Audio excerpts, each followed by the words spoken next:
Assalamualaikum warahmatullahi wabarakatuh. Halo semuanya, selamat datang di video kita kali ini. Saya Singgih Mitro S, dan hari ini kita akan membahas topik yang sangat penting dalam dunia akademik, yaitu publikasi penelitian. Publikasi penelitian adalah langkah penting untuk menyebarkan hasil penelitian Anda ke komunitas ilmiah dan mendapatkan pengakuan atas karya Anda. Dalam video ini, kita akan memberikan panduan praktis tentang bagaimana mempersiapkan, menulis, dan mempublikasikan hasil penelitian Anda di jurnal ilmiah. Mari kita mulai. Mengapa kita melakukan publikasi ilmiah? Nah, sesuai dengan surat edaran Dirjen Dikti nomor 152/E/T tahun 2012 tentang publikasi karya ilmiah. Nah, terhitung kelulusan setelah tanggal Agustus 2012 untuk lulusan program sarjana harus menghasilkan makalah yang terbit pada jurnal ilmiah. Nah, tujuan menerbitkan jurnal secara berkala itu apa sih? Yang pertama, meregistrasi kegiatan kecendikian. Yang kedua, menyertifikasi hasil kegiatan yang memenuhi persyaratan ilmiah.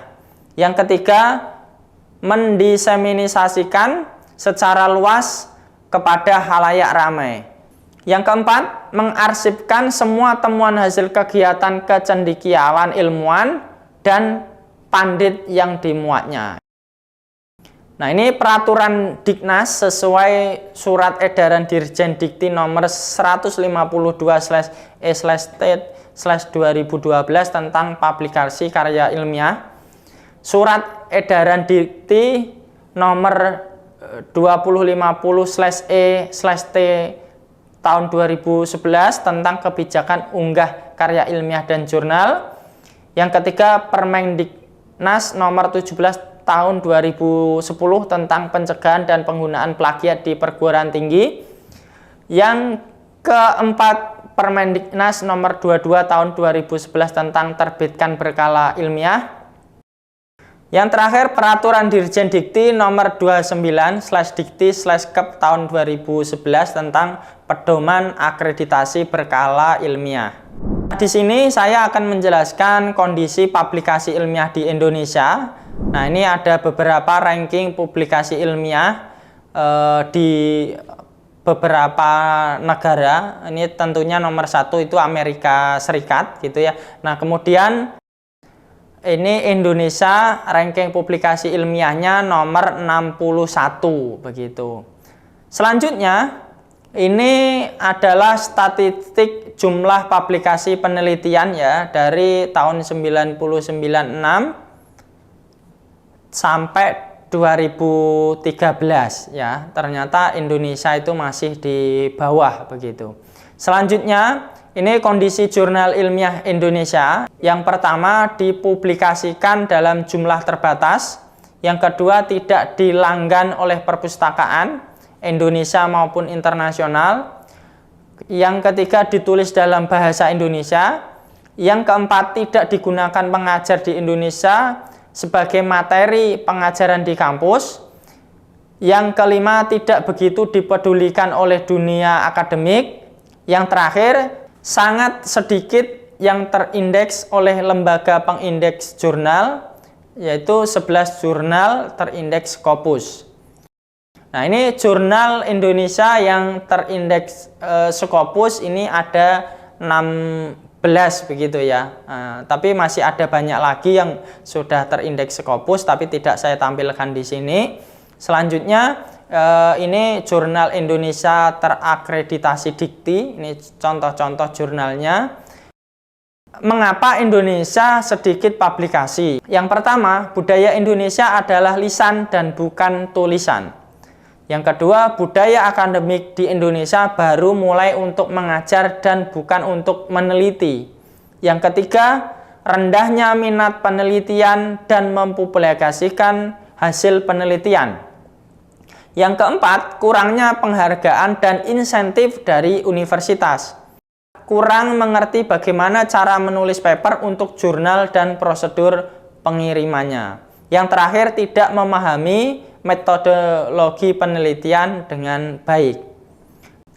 Ini adalah jenis publikasi ilmiah. Yang pertama ada conference proceeding, yang kedua ada scientific journal. Nah, di situ ada jurnal ilmiah lokal, jurnal ilmiah nasional. Nah, ada dua, tidak terakreditasi dan terakreditasi.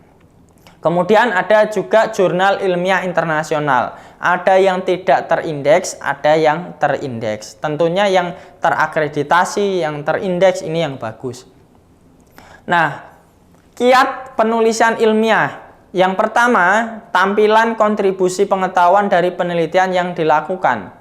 Yang kedua, susun penulisan menggunakan konsep IMRAD.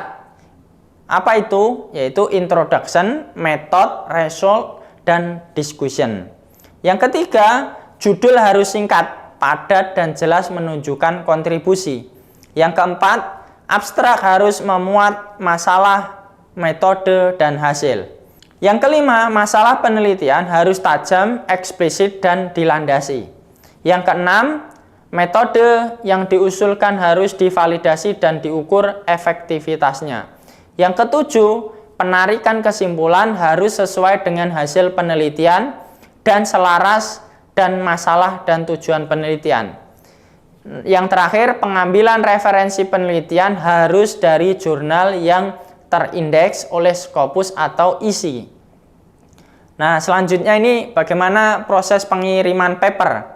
Yang pertama, tentukan jurnal yang ingin kita kirim.